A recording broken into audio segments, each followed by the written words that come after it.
If you follow this channel, you want to stay young, strong, and sharp for many more decades. The number one intervention, the one that gives you the most return for the time you invest to achieve that, what is it? Strength training, you already know that, yet I repeatedly hear a common complaint. Borja, I'm not seeing results from strength training, my body isn't changing, I don't enjoy it, and I feel like I'm wasting my time forcing myself to do it. What should I do? Is there something that can help me? And yes, there is. I call them strength training multipliers.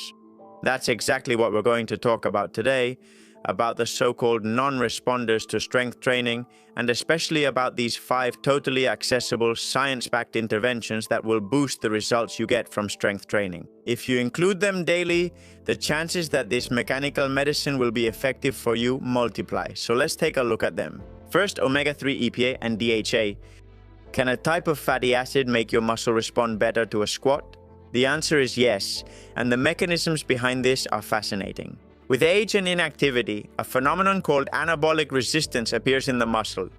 The contractile tissue stops responding to the stimulus of amino acids and mechanical stimuli with the same intensity as when you were young. It's like insulin resistance or similar, where the cell stops responding to a nutritional biochemical stimulus, such as glucose.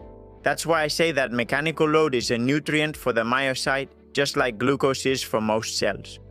Nutrients aren't only coming through your mouth. Am I clear? Well, omega-3 EPA and DHA are fatty acids that we mainly find in oily fish, and they resensitize that machinery. They make the same dose of leucine and the same weightlifting intensity produce a higher, more sustained protein synthesis response over time. And you might ask, Borja, how do they do it? Look, it's very interesting. Where are omega-3s present? In the cell membranes of the myocyte and other cells, okay? The more omega-3s, the more membrane fluidity, and the more membrane fluidity, the more signaling from the insulin receptor and amino acids into the cell. Second point. They amplify the signal of mTOR complex 1, that master kinase that initiates the anabolic mode and that you already know. Third, it reduces the chronic activation of the so-called ubiquitin proteasome system. What did this do? Well, it's the system responsible for degrading muscle protein, so we have more building and less demolition at the same time. In other words, they facilitate muscle anabolism. And this is achieved with doses of at least 2 grams daily of combined EPA and DHA, which I can tell you in advance is hard to get with diet alone unless you eat sardines for breakfast every day, which isn't very common. There's a study I find interesting. It involves a multi-ingredient cocktail, not just omega-3. Nielsen and collaborators published 6 years ago in 2020 in Nutrients, a double-blind clinical trial in men over 70. They did strength training at home with a resistance band, nothing extreme, and either combined it with a multi-ingredient supplement that included omega-3, vitamin D, whey protein, casein, and creatine, or didn't. The results: they increased fat-free mass by 3%, improved leg press strength by 17%, and most notably, they increased type 2A and type 2X muscle fibers, the fast-twitch muscle fibers. Remember that type 2 fibers are the ones we lose the most with age, the ones we lose first, the ones that atrophy first as well, those that were hypertrophying in response to strength training. Alright, that supplement cocktail is the one that works most synergistically with strength training. Write it down. I think out of all the ingredients, the only ingredient we haven't talked about is casein. So if you want a video just about casein, leave it in the comments. Alright, that cocktail gives us a clue about the next intervention, which is vitamin D3. Vitamin D is a magnificent epigenetic regulator that works silently. We call it a threshold nutrient because it does different things at different plasma levels. For example, to protect our bones, it's enough to have it above 20 angmel, but for it to have an impact on the immune system, we need levels above 40 angmel. What we clearly know is that people with healthy vitamin D levels suffer fewer infections, have stronger bones, better mood, and even lower mortality rates from any cause. Correlation or causation, the eternal question. Science is clear on one thing. Low vitamin D is linked, associated with faster biological aging. But the question here is another one. What is the specific relationship between vitamin D and skeletal muscle, and with strength training in particular? Skeletal muscle expresses the vitamin D receptor, the VDR, and in functionally significant amounts. When serum levels are adequate, above 30 let's say, that receptor is active and modulates the differentiation of satellite cells. What were these cells? Well, basically they're the ones that repair and enlarge the fiber when you train. When levels are low, the muscle fiber responds worse to mechanical stimulus. And remember, type 2 fibers are the explosive ones. Vitamin D controls the transcription of genes that help them differentiate. So if you don't want to lose power and balance, you also need to check your vitamin D. Antoniak and Greg published a systematic review with meta-analysis in BMJ Open in 2017 that looked specifically at this, the combination of resistance training with vitamin D supplementation compared to just training in older adults. The result? Well, there was a significant improvement in lower limb strength with a solid effect size. If you need to supplement, go for about 2,000 or 4,000 units a day and try to take it with a meal that contains fats to help your body absorb it. Also add vitamin K2 to keep your arteries healthy. It's an interesting thing to do.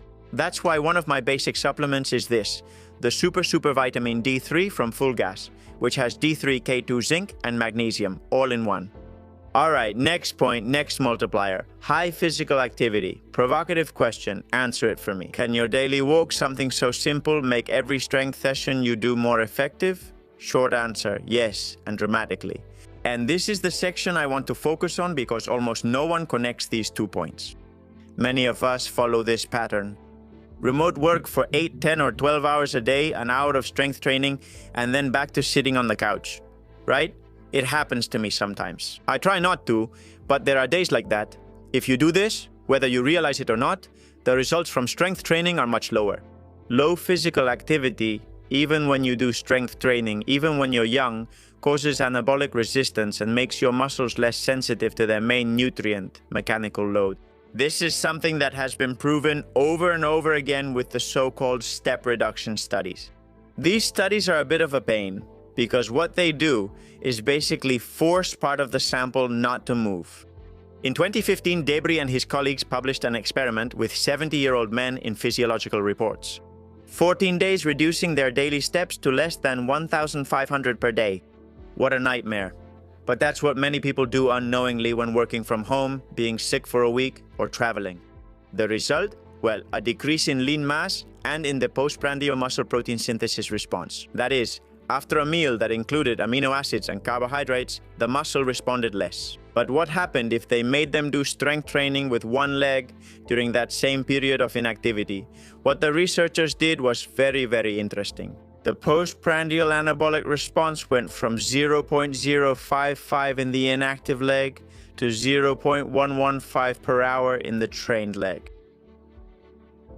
That is, strength training literally doubled the anabolic sensitivity that inactivity had destroyed. Listen to that again.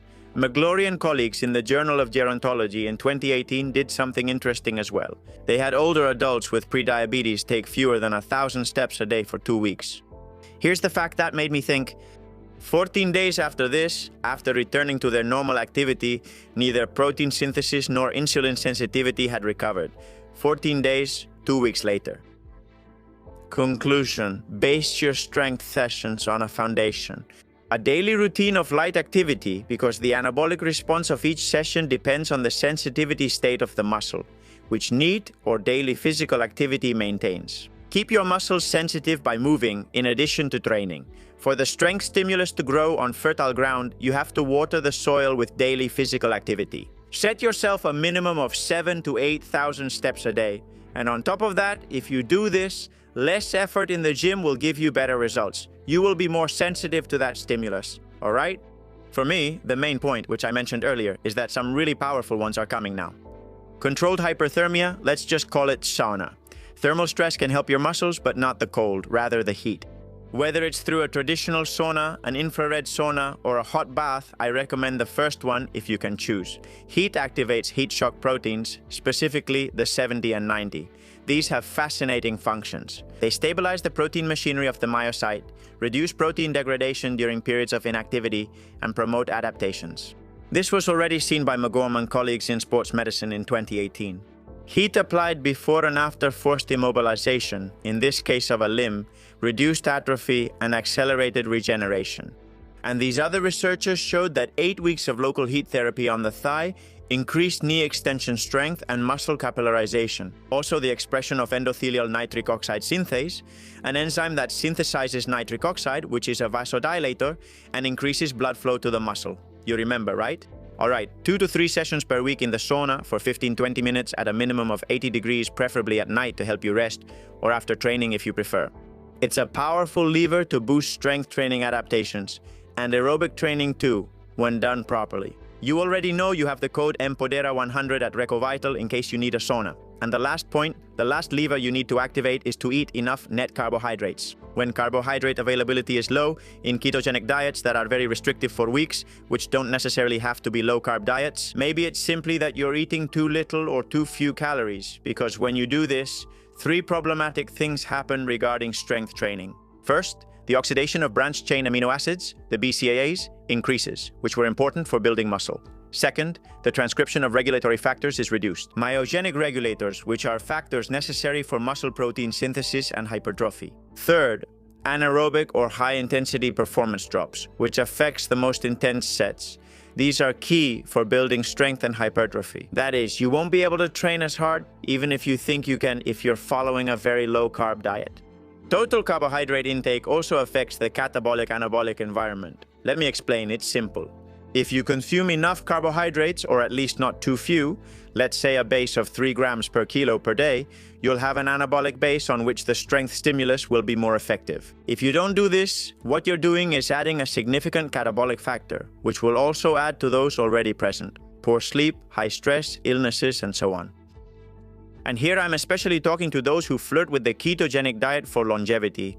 My friend, it's not the best diet for your muscle mass. And a diet that harms muscle can't be considered a diet for longevity. If you consider yourself resistant to strength training, then ask yourself if the foundation is in place, if your muscle is sensitive, if you're training with enough intensity, and if you're taking advantage of these 5 levers. If you want help with a medical consultation or nutrition and training advice, leave your information here.